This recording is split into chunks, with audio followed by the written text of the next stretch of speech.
지난달 주요 실물 경제 지표들이 대부분 개선되며 경기에도 봄 기운이 감돌고 있습니다. 시장금리 상승 영향으로 지난달 은행권의 가계신용대출, 주택담보대출 금리가 모두 올랐습니다. 이사 부동산 대책 이후 수그러들었던 서울 아파트 매수 심리가 3주 연속 강세를 이어갑니다. 윤석헌 금융감독원장의 임기 종료가 일주일 앞으로 다가오며 후임 인사에 관심이 모아집니다. 센 경제 라이브 시작합니다.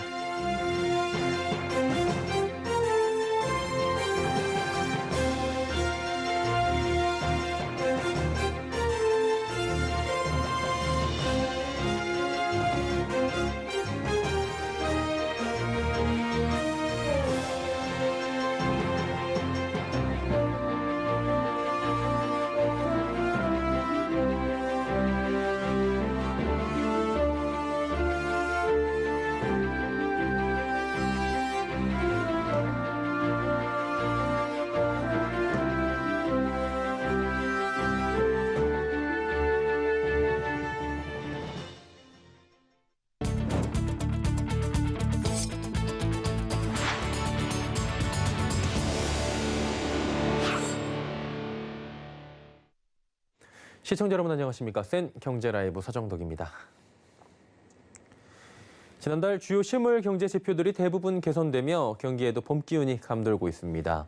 통계청은 지난 3월 전 산업 생산 지수가 112.6포인트로 전월보다 0.8% 늘었다고 밝혔습니다. 차량용 반도체 부품 수급 문제로 자동차 생산이 줄며 제조업 생산은 0.8% 줄어들었지만 서비스업 생산이 지난해 6월 이후 최대 증가폭인 1.2%를 기록하며 전체 산업 생산이 2달 연속 증가세를 이어갔습니다. 소비 동향을 보여주는 소매 판매액도 2.3% 늘었습니다. 지난해 8월 이후 가장 큰 폭의 증가세입니다. 시장금리 상승 영향으로 지난달 은행권의 가계신용대출과 주택담보대출 금리 모두 올랐습니다.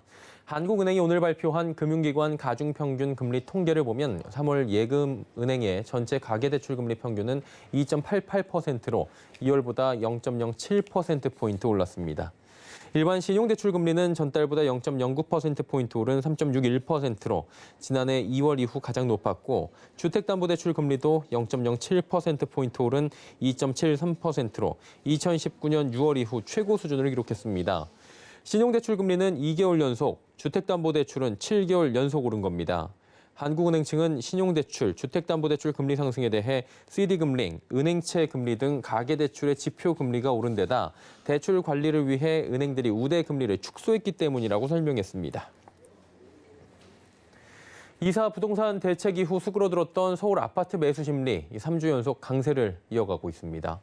오세훈 시장 당선 이후 재건축 단지에 대한 기대감이 높아지며 인근 지역으로도 매수 심리가 확산되는 모습인데요. 설석용 기자가 전해드립니다.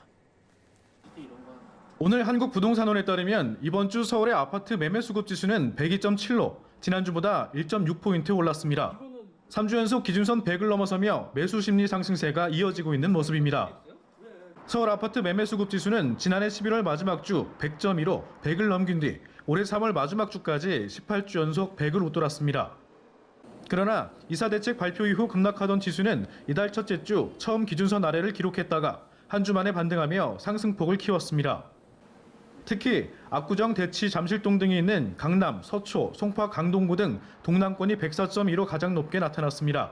전주 대비 2.4포인트 올라 상승폭도 가장 큰 것으로 조사됐습니다. 강남구와 송파구는 압구정, 개포동, 방이동 등 재건축 단지를 중심으로 올랐고 서초구는 서초와 잠원동 등 역세권 단지 위주로 아파트값이 오른 것으로 나타났습니다. 업계에선 집값 급등했다는 피로감에 한동안 매수 심리가 진정됐다가 최근 서울시장 선거 이후 매수 심리가 다시 살아났다는 분석을 내놓고 있습니다.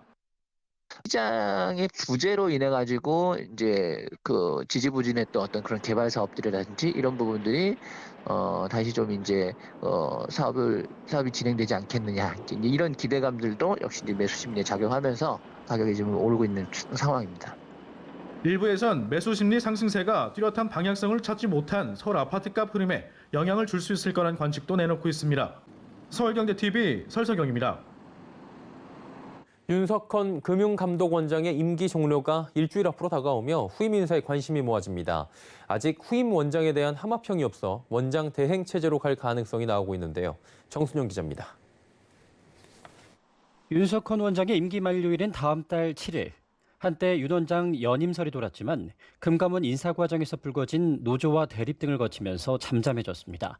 하지만 후임 원장 낙점 소식이 금융권에서도 나오지 않아 후임 원장이 정해질 때까지 김근익 수석 부원장 대행 체제로 가는 시나리오가 거론되고 있습니다. 금감원장 인사가 경제라인 정비 문제와 맞물려 후임 인선이 늦어진다는 분석도 나옵니다. 홍남기 경제부총리 겸 기획재정부 장관이 4.16 개각 대상에서 빠지면서 경제라인 정비가 어떻게 그려지느냐에 따라 금감원장 인사도 영향을 받을 수 있습니다. 후임 원장 후보 가운데 관료 출신으로는 정은보 한미방위비 분담금 협상대사, 김용범 전 기획재정부 1차관, 김종호 청와대 전 민정수석, 김근익 금감원 부원장 등이 거론됩니다. 문재인 정부 들어 관료가 금감원장에 기용된 사례가 없다는 점에서 이번에도 민간 출신이 금감원장이 될 가능성도 있습니다. 민간 출신으로는 김은경 금감원 금융소비자보호처장, 정재욱 전 KDB 생명 사장, 최운열 전 의원 등이 금감원장 후보로 꼽힙니다. 일각에서는 김 수석 부원장 대행 체제가 1년가량 계속되거나 대행을 맡다가 원장에 선임될 수 있다는 관측까지 제기되고 있습니다.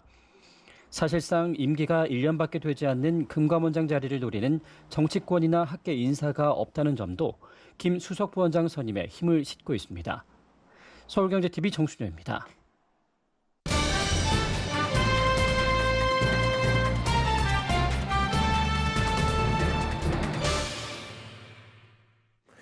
예, 삼성과 유족들 오늘 고 이건희 회장 상속세 12조 원 중에 2조 원을 납부했다고 하죠. 엄청난 금액입니다. 화제가 되면서 징벌적 상속세 또다시 뜨거운 감자가 되고 있고요.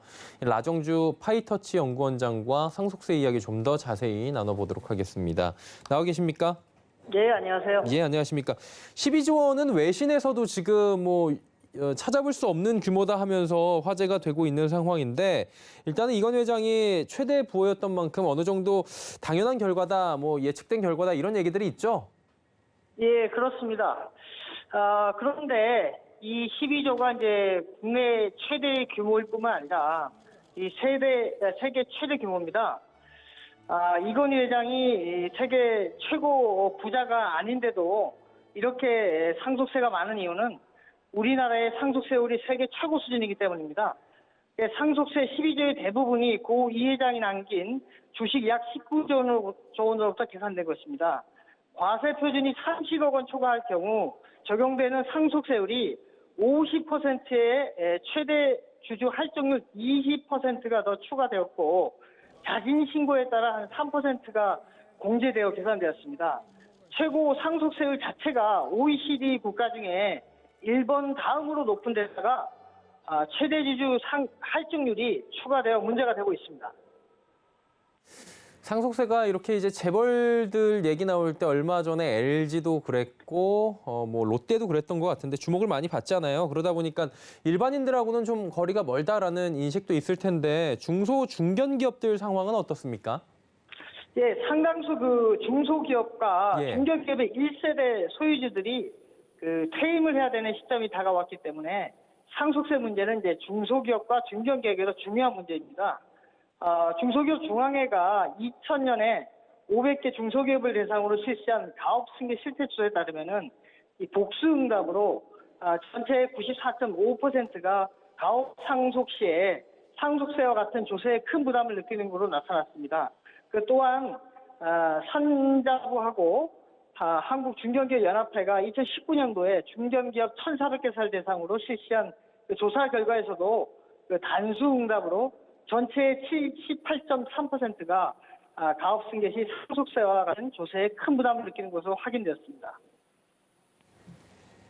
예, 근데 그러다 보니까 중소 중견 기업 같은 경우에는 가업 승계하면 어떤 지원이나 혜택 이런 게 있지 않습니까? 예, 그렇습니다. 있습니다. 가업 상속 공제 제도가 있는데요.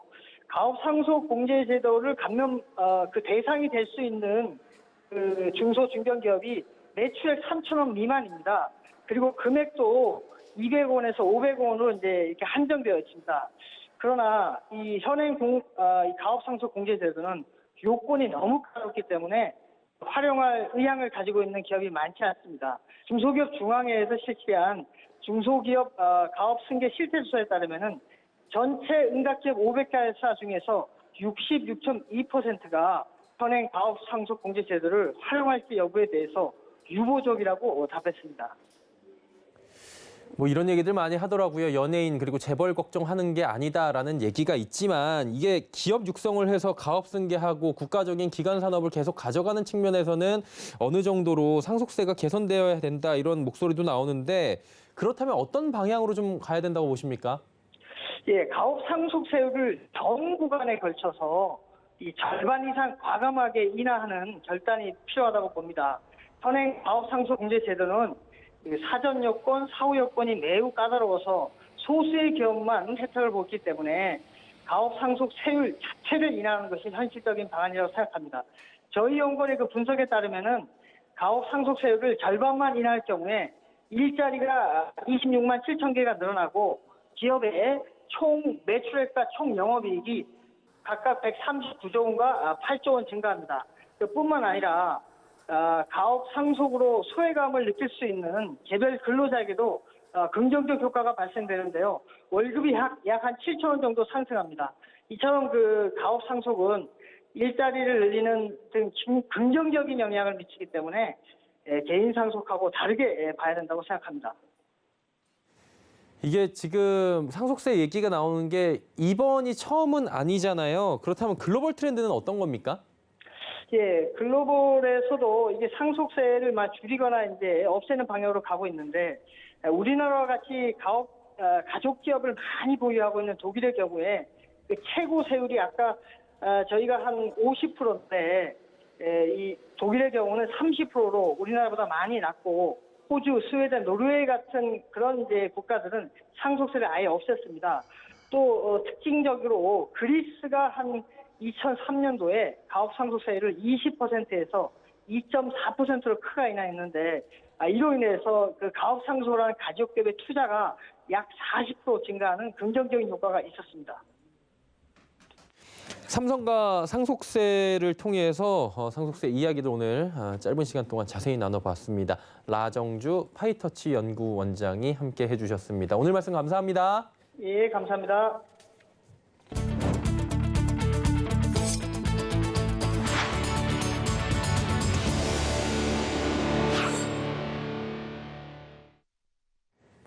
글로벌 증시 안정세화, 이 국내 기업 호실적 발표에도 증시가 뒷걸음질 치는 모습입니다. 당장 다음 주 재개되는 공매도에 대한 불안감이 시장에 작용하는 모습인데요. 한 주간의 증시 흐름 앵커 리포트에서 정리합니다. 실적 발표 시즌에 접어든 뉴욕 증시 고점을 또다시 높여갔습니다. 특히 S&P 500과 나스닥 지수는 실적 개선주의 강세에 힘입어 또다시 최고점을 높였습니다. 연준은 FOMC 정례회의를 마치며 기준금리 유지와 자산 매입 속도 유지를 함께 밝혔습니다. 특히 제롬 파월 미 연준 의장은 기자회견을 통해 기존 입장을 되풀이하며 시장 달래기를 이어갔습니다. 하지만 글로벌 증시의 안정적 흐름에도 국내 증시는 약세를 보였습니다. 코스피와 코스닥은 각각 3,150선과 1,000선도 내줬는데 기업들의 실적 선반영과 다음 주 당장 시행되는 공매도에 대한 불안감이 투심을 악화시킨 것으로 풀이됩니다. 한 주간 수급 동향을 살펴보면 코스피는 개인이 대량 매수에 나섰지만 외국인과 기관이 매도하며 지수 하락을 주도했고 코스닥도 개인이 매수했지만 외국인과 기관이 매도했습니다. 연기금은 이번 주 코스피 시장에서 지난주보다 소폭 줄어든 4,098억 원어치를 팔며 매도 행진을 이어갔습니다. 이번 주 코스피는 1.2% 내린 3,147.86포인트에 코스닥 역시 4.22% 내린 983.45포인트의 거래를 마쳤습니다. 코로나19 자가진단키트의 출시 및 판매를 앞두고 관련주들의 상승이 이어졌습니다. 자가진단용 신속 항원 진단키트에 대한 식약처의 조건부 허가를 획득한 슈마시스를 비롯해 진단키트 관련주가 강세를 이어갔습니다. 증권업계는 미국과 중국의 경기 회복 기대감이 여전한 가운데 우호적 증시 여건이 이어질 것이라며 IT와 소비재, 친환경 등 미국 신정부 정책 수혜주에 주목을 전했습니다. 하지만 당장 월요일부터 부분적으로 재개되는 공매도는 개별 종목에 대한 유의미한 영향을 미칠 수 있는 부분에 유의해야 합니다. 특히 공매도 잔고 비율이 높았던 종목 중 금지 전 수준보다 크게 낮아지고 대차 잔고가 최근 늘어나는 종목을 예의주시할 필요가 있다고 조언합니다. 서울경제TV 서정덕입니다. 삼성전자 스마트폰이 애플에 내줬던 세계 1위 자리를 되찾아왔습니다. 글로벌 시장 조사업체 카운터포인트에 따르면 1분기 삼성전자는 글로벌 스마트폰 출하량의 21.7%를 차지해 전체 1위를 기록했습니다. 삼성전자는 지난해 4분기 애플에 이어 2위로 밀려났지만 곧바로 제자리를 찾아온 겁니다. 2위는 16.8%의 애플, 그 뒤를 샤오미와 오포 등이 이었습니다. 삼성전자는 갤럭시 S21 시리즈의 성공적 출시로 매출액과 판매량 모두 증가했고 A 시리즈를 출시해 성공적으로 중저가대 시장에 진입한 것으로 분석됩니다. LG전자가 신성장 동력 발굴을 위해 미래에셋그룹과 500억 원씩 출자해 1,000억 원 규모의 신규 펀드를 조성합니다. 이 펀드를 통해 양사는 전기차 에코시스템과 디지털 헬스케어, 데이터 관련 사업 등 유망 스타트업에 투자하게 됩니다. 신규 펀드의 존속 기간은 10년이고 운용은 미래에셋 캐피탈이 맡게 됩니다. 코로나19 이후 집에서 먹고 놀고 또 일하는 시간이 길어지며 생활 가전의 가치가 달라지고 있습니다. 제품 본연의 기능을 넘어서 나만의 공간을 위한 인테리어의 일부로 여겨지고 있는 건데요. 코로나19로 지친 소비자들에게 힐링과 여행의 즐거움을 선사할 수 있는 매개체로 바뀌고 있다고 합니다. 윤다혜 기자입니다. 제주도의 명물인 유채꽃을 연상시키는 쨍한 노란색의 가전제품들이 눈길을 사로잡습니다. 올해 삼성전자가 내세운 비스포크 테마 색상, 글램선 옐로우입니다. 삼성전자는 이외에 코타 그리너리를 포함해 총 22가지의 종류의 패널을 기본 옵션으로 제공하고 있습니다.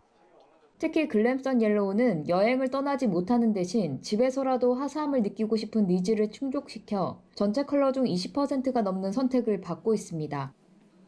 처음에 가전제품이 출시되었을 때 가전 디자인 하면은 메탈, 블랙 아니면 화이트의 디자인을 많이 떠올리셨어요. 근데 비스포크가 출시되고 나서는 고객님의 취향에 맞춰서 재질과 소재를 선택할 수 있어서 이 외에 360개 색상으로 구성된 프리즘 컬러가 추가돼 소비자는 자신이 원하는 색상을 지정 조합해 냉장고를 주문할 수 있습니다. 선택의 폭은 최대치로 넓혔지만 맞춤형 제작을 위해 색상을 미리 만들지 않습니다. 삼성전자가 개발한 프리즘 360 글래스 컬러링 공법은 잉크를 사전에 조색할 필요 없이 디지털 방식으로 기본 색상을 조합하기 때문에 생산 속도가 빠르고 다양한 색상 구현도 용이합니다. 선 주문 후 제작 시스템으로도 다양한 소비자 요구에 빠르게 대응할 수 있는 이유입니다. 또 본체와 패널을 각각 다른 곳에서 동시에 제작해 주문 후 제품을 받기까지 시간을 최소화했습니다. 소비자 주문이 들어오면 그 컬러에 맞는 데이터를 전송해서 PC에서 바로 유리에 인쇄할 수 있는 방식입니다. 그래서 2주 안에 배송이 가능한 공정으로 설계를 했습니다. 삼성전자는 끊임없는 취향 분석과 생산 기술력을 통해 개별 소비자의 니즈까지 채우는 맞춤형 가전 시대를 열겠다는 계획입니다. 서울경제TV 윤다입니다. 앞으로 가맹본부를 새로 차리려면 직영점 하나를 최소 1개 이상 또 1년 이상 운영해야 합니다. 공정거래위원회는 이 같은 내용을 담은 가맹사업법 개정안이 전날 국회 본회의를 통과했다 밝혔습니다. 이는 직영점을 운영한 경험 없이 무분별하게 가맹본부를 차려 점주들이 투자금을 잃는 사례를 방지하기 위한 겁니다. 또 그간 정보 공개서 등록 의무가 없었던 소규모 가맹본부도 직영점을 운영한 경험을 정보 공개서에 써야 합니다. 경찰이 불가리스가 코로나19 억제 효과가 있다고 발표한 남양유업을 상대로 강제 수사에 나섰습니다. 서울경찰청 금융범죄수사대는 오늘 서울 강남구 남양유업 본사와 세종연구소 등 총 6곳의 압수수색을 진행했다 밝혔습니다.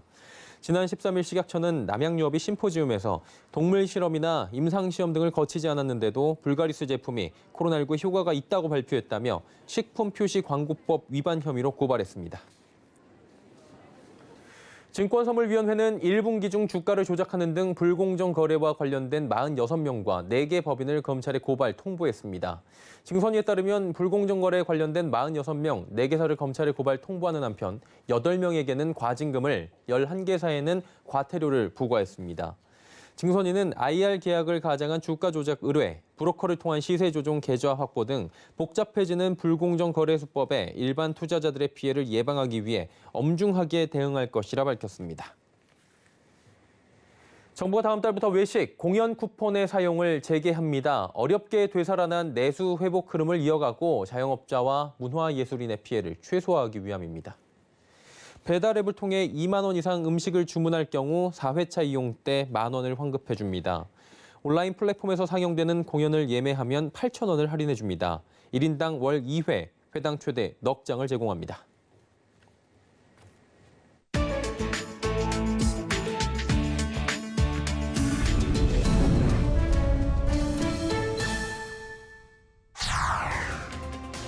조 바이든 미국 대통령이 영부인에게 깜짝 꽃선물을 하는 모습이 카메라에 담겼습니다. 바이든 미국 대통령은 현지 시간으로 29일 취임 100일을 맞아 조지아주를 방문하기 위해 백악관을 나서고 있었습니다. 취재진을 향해 손을 흔든 뒤 질 바이든 여사와 손을 잡고 나란히 걸어가던 바이든 대통령이 갑자기 허리를 숙입니다. 그러더니 잔디밭에 피어있는 민들레꽃을 꺾어 질 바이든 여사에게 전달했습니다. 로이터 통신은 로맨틱한 장면이라면서 영부인이 꽃 선물을 감사해 했는지는 알 수 없지만 이 꽃으로 다음 주에 받아야 할 어머니의 날 꽃다발을 대신하진 않을 것이라고 전했습니다. 두 대의 비행기를 붙여놓은 듯한 거대한 항공기가 하늘 위로 날아오릅니다. 이 항공기는 미국 스트라토론치 시스템즈가 개발 중인 초대형 항공기 스트라토론치로 재작년 첫 번째 비행에 이어 2년 만에 두 번째 시험 비행을 마쳤습니다. 로이터 통신에 따르면 세계에서 가장 큰 이 항공기는 117m의 거대한 날개에 6개의 엔진이 달렸습니다. 동체 길이는 73m, 무게는 227톤에 달합니다. 애초 이 항공기는 우주 궤도에 위성을 공중 발사하기 위해 항공기 2대를 이어붙인 형태로 개발됐습니다. 하지만 최근 회사 측은 이 항공기를 극초음속 항공기를 공중 발사하는 용도로 전환했습니다. 영국 왕립 조폐국이 역대 가장 큰 동전을 공개했습니다. 1953년 엘리자베스 여왕의 대관식 당시 웨스트민스터 사원으로의 여정에 줄지어 서 있던 10개의 석상으로부터 영감을 얻은 퀸즈 비스트 기념 시리즈의 마지막 작품입니다. 이 동전은 지름이 20cm이고 무게는 10kg이 넘습니다. 1100년 넘는 왕립 조폐국 역사상 이렇게 큰 동전을 만들어낸 적이 없습니다. 특히 순도 99.9%를 자랑하는 금으로 만들어진 이 동전은 장인 기술과 최첨단 기술을 400시간 이상 연구한 공예가 팀에 의해 만들어졌습니다. 인도가 세계 최대 코로나19 확산지로 떠오르면서 전 세계의 공중보건을 위협하고 있다고 CNN 방송 등 외신들이 보도했습니다. 코로나 바이러스가 더 많이 전파되면 될수록 변이 발생 가능성이 커지는데 이런 변이 중에는 기존 코로나 바이러스와 비교해 전염성이 더 강하고 치명률이 높은 변종이 나올 수 있습니다. 특히 현재 개발된 백신의 효력을 무력화하는 변이의 출현이 가장 큰 걱정거리입니다. 이스라엘처럼 대규모 백신 접종으로 코로나19 그늘을 벗어난 나라들의 노력도 물거품이 될 수 있는 겁니다. 이는 미국과 영국, 이탈리아, 독일 등이 앞다퉈 인도에 대한 의료 지원에 나서는 이유입니다.